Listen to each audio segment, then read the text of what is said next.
여러분 안녕하십니까?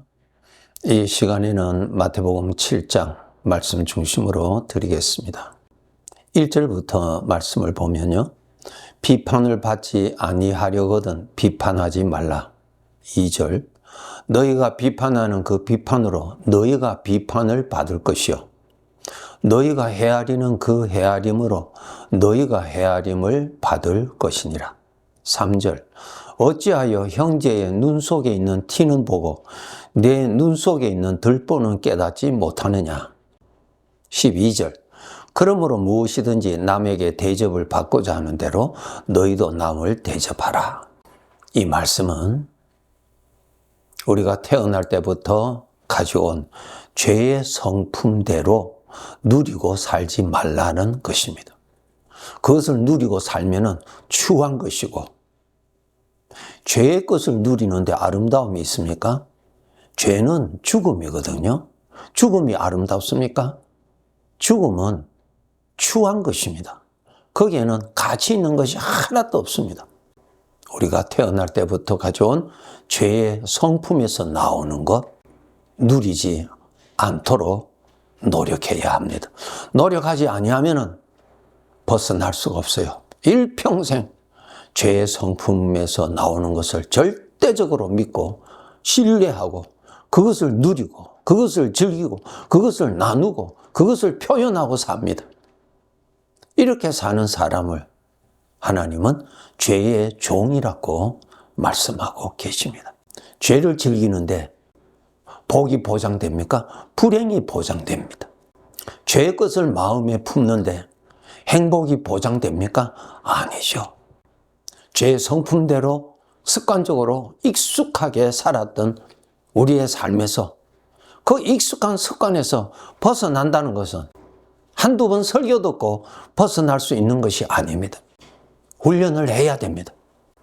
죄의 성품의 것은 내가 누리지 않도록, 품지 않도록, 동행하지 않도록, 그것을 생각하지 않도록 노력해야 합니다. 노력하지 아니하면 자동적으로 함께 갑니다. 이사야서 5장에 보면은 극상품 포도나무를 심었는데 이것은 구원받은 성도를 말하죠. 극상품 포도나무를 심었는데 열매는 여전히 들포도를 맺는다. 구원은 받았는데 여전히 삶에서 죄의 성품에서 나오는 것을 가지고 누리고 사니까 하나님 앞에서는 쓸만한 열매가 하나도 없다는 것입니다. 부끄러운 것이죠. 비판을 받지 아니하려거든 비판하지 말라. 우리 비판 받는 거 싫어하잖아요. 근데 나는 비판하는 거예요. 왜 그럴까요? 죄의 성품의 것을 누리니까 그런 거예요. 그거 버려야 됩니다. 멀리해야 됩니다. 대적해야 됩니다. 형제의 눈 속에 있는 티는 보고 내 눈 속에 있는 들보는 깨닫지 못한다. 우리 죄의 성품에서는 나의 허물은 작게 취급하고 미운 사람의 허물은 아주 크게 취급하는 것이죠. 이것이 뭐예요? 정상적인 것이 아니죠. 타락한 성품이에요. 타락한 성품. 이 타락한 성품을 우리는 철저하게 믿습니다. 나의 실수는 쉽게 잊어버리고 남의 실수는 아주 깊이 새기는 아주 비정상적이죠? 같지 않죠? 죄의 성품이라는 것입니다. 이것을 믿으면 안 됩니다, 여러분. 그래서 예수님을 영접하면 새 생명을 얻는다. 주님의 영이 함께 계셔서 나의 삶에서, 나의 삶에 그러한 마음, 그러한 생각, 죄의 성품에서 그러한 것이 나오듯이 주님으로부터 주님의 것이 나오는 거예요. 주님의 마음, 주님의 판단, 주님의 생각, 주님의 느낌 이런 것들이 나오는 거예요. 그것을 우리는 믿고 그것을 누리고 그것을 말하고 그것을 품고 살아야 되는 것입니다. 이것이 구원받은 사람이죠. 다르죠, 여러분? 내가 아무리 좋아한다 할지라도 주인 보시기에 그것이 악하다면 악한 것입니다. 판단의 기준은 주님께 있습니다. 내가 판단의 기준이 아닙니다, 여러분. 나를 중심으로 해서 우편, 좌편, 오른쪽, 왼쪽 그렇게 판단하지 마세요. 내가 주인이 아니에요. 오늘이라도 하나님이 부르시면은 그냥 떠나야 할 나그네입니다. 내가 주인이 아니에요. 하나님이 주인이세요. 하나님을 기준으로 해서 내가 오른쪽에 있는지 내가 왼쪽에 있는지 그렇게 아는 것이야. 우리의 삶은 하루하루 지난다고 해서 그림자처럼 안개처럼 사라지는 것 아닙니다. 우리의 삶은 차곡차곡 쌓아집니다. 요한계시록 20장에 보면은 하나님 아버지 앞에 보좌 앞에 그 심판받는 데 갔더니 내 이름, 이 세상에 쓰고 있는 내 이름이 거기에 다 있어요. 그 내 이름에 내가 살았던 내용이 다 기록되어 있다는 것입니다. 말씀대로 믿으셔야 돼요. 그렇기 때문에 오늘 하루의 삶이 얼마나 소중해요. 그냥 사라지는 거 아니에요. 안개와 같이 사라지는 거 아니에요. 세월이 많이 지나면 사라지는 것 아니에요. 하나님 아버지 앞에 내 이름에 그것이 전부 다 수록되어 있다는 거예요. 그런데 참 고마운 것은 예수 그리스도를 구주로 영접한 사람은 나의 허물은, 나의 죄와 허물은 다 지워졌다는 것입니다.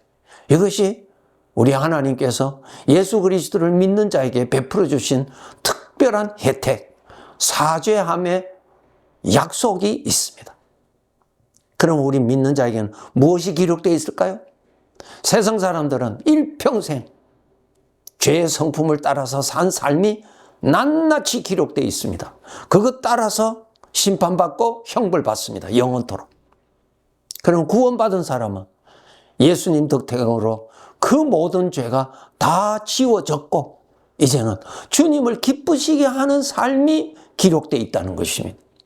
여러분 창세기 5장 1절부터 읽어보세요. 사람의 이름이 있고요. 그 사람이 이 세상에서 몇 년간 살았다는 것이 기록되어 있습니다. 모두 다 500년, 600년, 700년, 800년, 900년 그렇게 오래 살았어요. 그런데 그 하나님의 그 책에 보면은 삶의 내용이 기록되어 있지 않아요. 뭐세요? 주인이 기뻐하시는 삶의 내용이 없는 거예요. 알곡이 없는 삶입니다. 물론 자기 나름대로 만족도 있었고 기쁨도 있었지만은 심판하실 주님의 그 책에는 주님이 인정할 만한 주님을 기쁘시게 하는 삶의 내용이 하나도 없다는 것이에요. 그렇게 살면은 안 됩니다, 여러분. 내가 이 세상에 태어난 거 나의 결정에 의해서 태어난 것도 아니고 내가 이 세상을 떠나는 것도 나의 결정에 의해서 떠나는 거 아니에요. 주인에 의해서 오고 주인에 의해서 우리는 떠나는 사람이에요. 그래서 주인 앞에서 심판받습니다. 그런데 창세기 5장에 보면 에녹이라는 그 성도의 이름 안에는 내용이 있어요. 그가 300년 동안 말이에요. 하나님과 동행하며 살았다. 그것이 기록되어 있어요. 300년 동안 하나님을 모시고 살았다는 것이에요. 주님은 함께 계시지만은 함께 계시는 주님을 모르고 주님을 모시지도 않고 사는 성도들이 얼마나 많아요. 그런데 에녹은 300년 동안 하나님을 모시고 살았다는 것입니다. 그 하나님을 기쁘시게 하는 삶이에요. 히브리서 11장 5절에 그것이 곧 하나님을 기쁘시게 하는 삶이라 그 말이에요. 그러한 삶을 살아가야 합니다. 이 세상에서 하나님이 기뻐하시는 씨앗을 뿌리면 천국에 가서 열매를 거둡니다. 그런데 이 세상에서 하나님이 기뻐하시는 것을 뿌리지 않고 자기가 기뻐하는 대로 산다면 하나님 앞에 가서는 아무것도 없습니다. 쭉정입니다.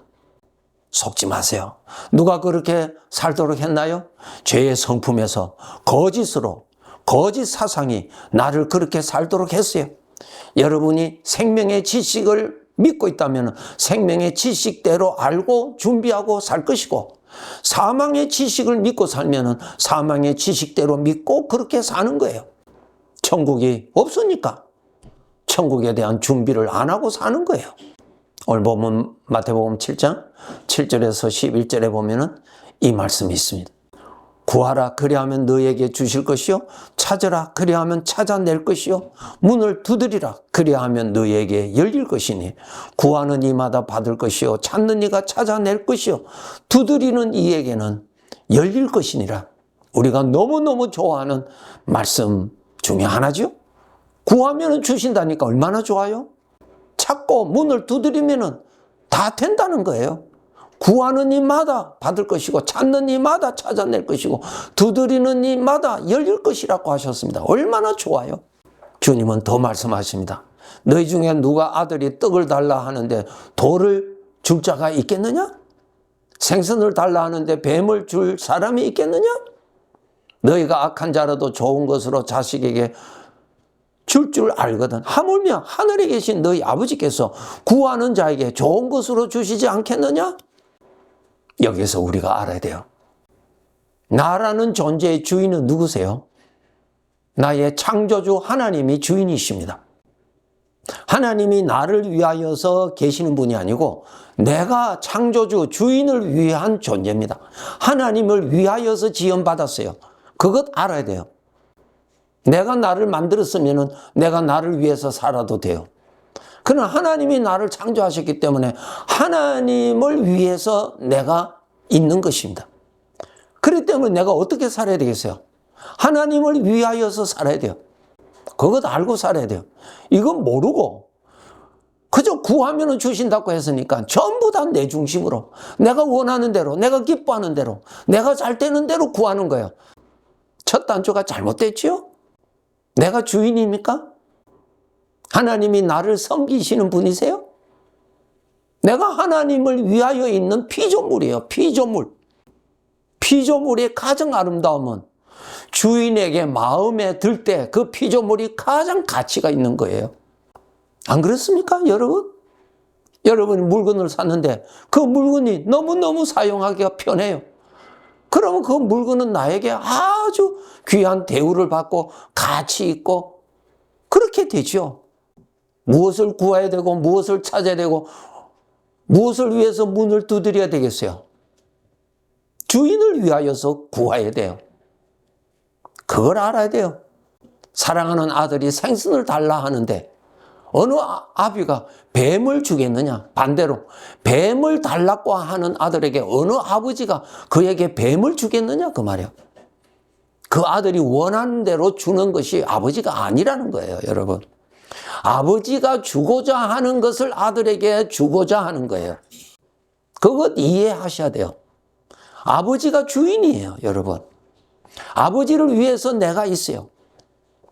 그래서 우리가 하나님을 섬기는 자지요. 하나님이 나를 섬기는 것 아니에요. 하나님이 내 뜻을 이루어 주시는 분이 아니에요. 내가 하나님의 뜻을 위하여서 살아야 돼요. 그것이 주인을 위한 거예요. 그것이 주인에게 가장 귀한 존재입니다. 주인이 기뻐하시는 것이 무엇인지 그거 구하라는 거예요. 왜? 주인을 위해서 내가 존재하니까. 나는 이것을 기뻐하는데 우리 아버지는 기뻐하시질 않으셔. 그러면은 내가 기뻐하는 것이 좋은 것입니까? 안 좋은 것입니까? 안 좋은 것이죠. 모든 판단의 기준은 하나님께 있는 것입니다. 그래서 여러분 마태복음 6장 9절부터 예수님이 가르쳐 주신 기도가 있어요. 우리 주기도라 그래요. 주님의 기도. 예수님께서 어떻게 기도하라고 하셨어요? 어떻게 구하라고, 무엇을 구하라고 가르쳐 주셨어요? 하늘에 계신 우리 아버지가 이름이 거룩히 여김을 받으시오며 아버지를 위해서 기도하라 그랬어요, 여러분. 어려운 중에서 우리가 어떻게 기도해야 되겠어요? 이런 어려운 중에서도 아버지 무시하지 않게 하시고 아버지 앞에서 불평하지 않게 하시고 이런 가운데서도 아버지를 기쁘시게 할 수 있도록 이 마음을 지켜달라고 그렇게 기도해야죠. 예수님의 기도에서 또 말씀하셨죠? 뜻이 하늘에서 이루어진 것 같이 땅에서도 그 뜻이 이루어지도록 기도하라. 누구 뜻? 아버지의 뜻. 주인의 뜻이 이루어지도록 기도하라 그랬어요. 우리는 주인을 섬기는 자로 구원받았어요. 구원받기 전에는 우리는 죄를 섬겼거든요. 죄를 섬기면서 살았어요, 여러분. 죄를 섬기면 죄의 형벌밖에 없어요. 하나님을 섬겨야 영원한 복을 누리고 살지요. 아버지의 뜻을 위해서 구하라고 가르쳐 주셨어요. 잘 될 때도 잘 안 될 때도 힘들 때도 욥처럼 이러한 어려운 때도 죄의 성품에서 나오는 하나님을 대적하는 소리, 원망하는 소리, 절망하는 소리 거기에 합류하고 그렇게 가지 말라는 거예요. 그때도 여전히 하나님 앞에 서도록 기도하고 하나님을 높이도록 기도하고 아버지의 마음을 품도록 기도하고 이러한 어려운 중에서도 우리가 알지 못하는 내가 알지 못하는 아버지의 뜻이 잘 이루어지도록 구하라는 거예요. 욥이 그랬죠. 나의 가는 길을 나는 알지 못하지만 그분은 다 알고 계신다. 나를 단련하신 후에 나를 정금같이 나오게 하리라. 아버지의 뜻이 이루어지도록 기도하라 그랬어요. 신앙생활을 하면 할수록 내 중심에서 아버지 중심으로 생각이 이동되어야 됩니다. 그것이 올바른 것입니다. 모든 것을 전에는 나 중심으로 다 해석하고 다 분석하고 결정하잖아요. 신앙이 자랄수록 우리 주인 중심으로 생각해야 돼요. 주인이 기뻐하시는 대로 주인 앞에서 칭찬받을 것을 기준으로 살아야 됩니다. 구원받은 자의 삶입니다, 여러분. 우리의 삶은 하늘에 기록이 되어 있다고 하는 사실 잊지 마시고 오늘 하루의 삶에서도 하나님이 기뻐하시는 그 어떠한 내용이 하나라도 기록이 되도록 그렇게 해서 1년에 많은 것이 기록이 쌓아지도록 살아야 합니다. 하나님 의식하고 오늘도 내일도 열심히 살아갑시다. 네, 감사합니다.